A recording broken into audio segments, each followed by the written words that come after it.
Is anorexia the next new look? The 40 best boobs of May. 18 pieces of homemade lingerie that will stun and amaze.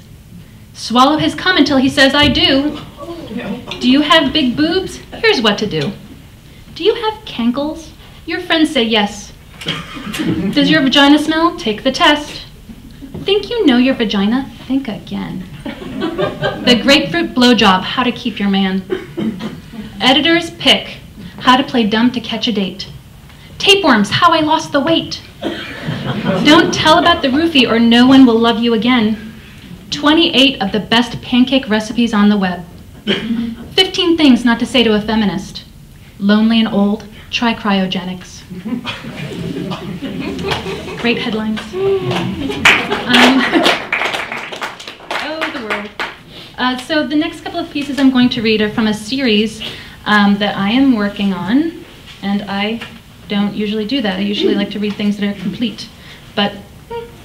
So it's called Sex Education in 1985, and I'm going to read a couple of pieces from the series. Watching film strips at St. James Elementary.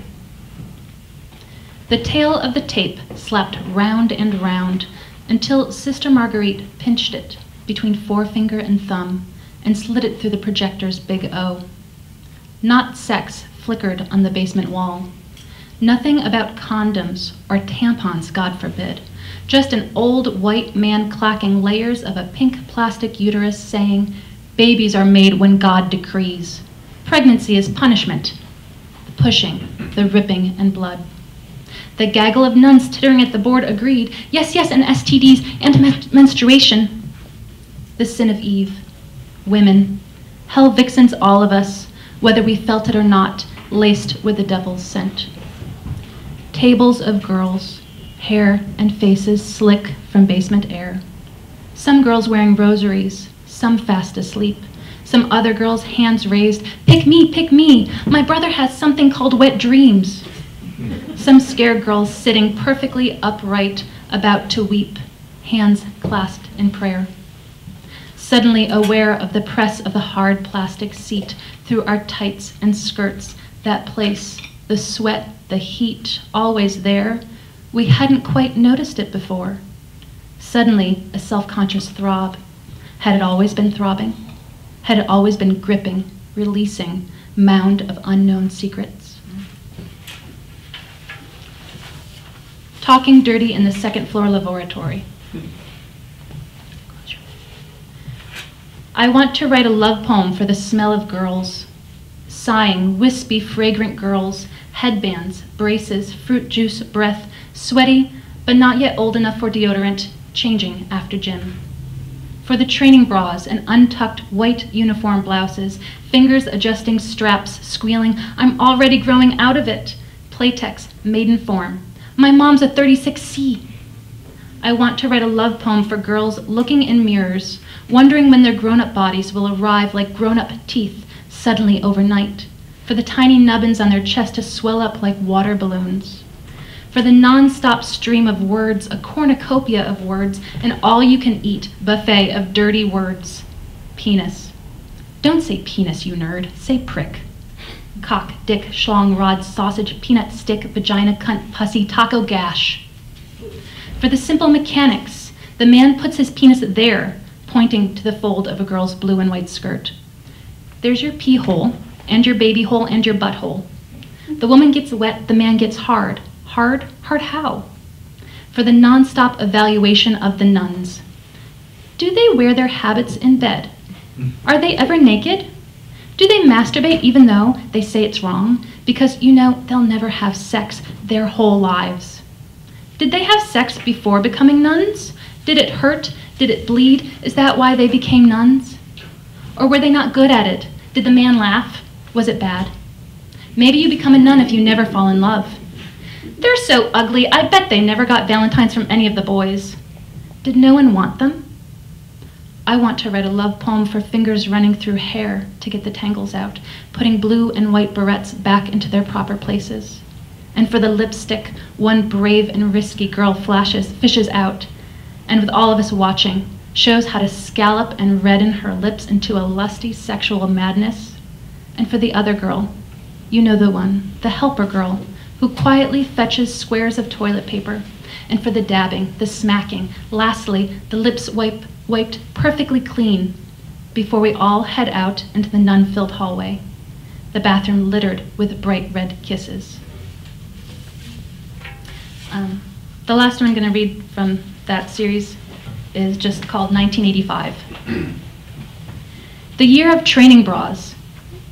The year the nuns sent girls home from St. James Elementary School for shortening their skirts, for wearing cherry-flavored lip gloss instead of plain chapstick, for not wearing plain ankle socks, but for wearing ankle socks edged with lace. The year my best friend Shelley told me she'd been so curious about penises and sex that she'd taken her glow-in-the-dark, supersized, chunky pencil she'd gotten on vacation with her parents, and which read, "Niagara Falls is for lovers," and moved the eraser side tip deep inside her, in and out, as she thought she was supposed to do. She said it made her have to pee really bad. In her sleeping bag, surrounded by stuffed unicorns and Cabbage Patch Kids, her bedroom smelling like ruled paper and Elmer's glue. "I didn't know how far it would go," she squeaked with fear and glee, as if talking about a hole in the earth dug all the way to China. In the nightlight's romantic dim, under a ceiling of star-shaped stickers, I lay there suddenly wondering, what was my vagina like? Thick, thin, open, or completely impenetrable? The year of sex education, 1985, in Syracuse, New York. The last piece I'm going to read is actually also about a young girl, but just pre-sex ed. Just beforehand. It's called Getaway Car. This is the car that doesn't like to get up in the morning, just like us.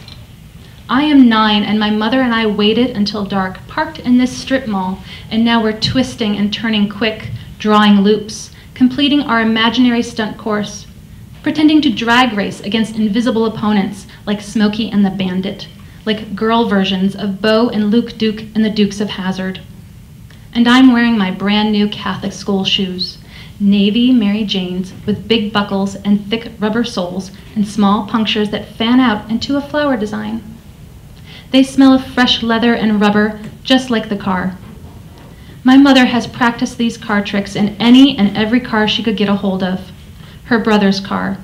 Each car my father borrowed from the car dealership, then after the divorce, each boyfriend's car until the last boyfriend who worked construction, and then she sly-talked that man into letting her spin figure eights in a big rig with a hard hat. And now I am pressing my right foot against the floor, my pretend gas pedal. I am pressing my left foot against the floor. She tells me it's the clutch. She tells me, you have to feel the car. You have to feel when it's uncomfortable, when it's ready. You have to listen, and then you have to wait.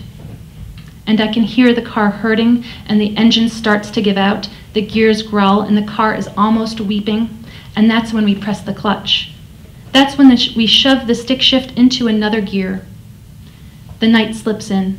The sun has run away to another town. The sun is leaking out of our sky, and our sky is a shock of navy and black with a dot here, a dot there of twinkling white. The stars remind us of all the other stars we don't see most nights because we always forget to look up. Then she lets me turn the wheel. This is the car that requires prayer to start, and every morning we bow our devout heads towards the dashboard. Mary, Mother of God, pray for us sinners, and please ask God to start the car. And almost each morning, the hand of God defrosts our windows, warms our ignition, and the car grinds awake. Our car is a moss green, used Mercedes, the old kind with rounded hubcaps. And tonight I get to feel the fake leather wheel cover that's meshed to help the grip. And my mom tells me how we don't do automatic cars in our little family of 2, and we don't do automatic steering. It's not real driving, she says. It's not real driving, I repeat. This is real driving, and I struggle but manage to turn the wheel as tight as she can. My arms are about the same size as my mom's arms. My thin wrists match her thin wrists. She is 27 with skinny legs and a teeny waist and a wraparound polyester dress with a brown and navy print and nice neat heels and light perm, and no wonder she doesn't have to buy her own drinks. Behind us, I can see the grocery's metal statue of a bull with a life-size penis that no one else in town finds embarrassing the way I do. And even the bull has been swallowed in darkness. The thing I like best is when we fishtail to a stop in front of a glass window of a store. I think it was the ice cream shop. She did it perfectly.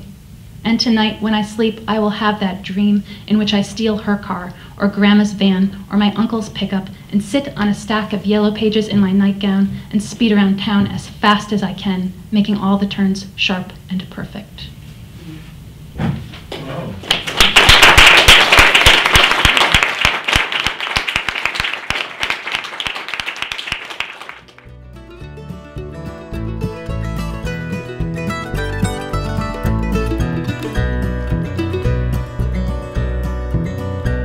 I'm ready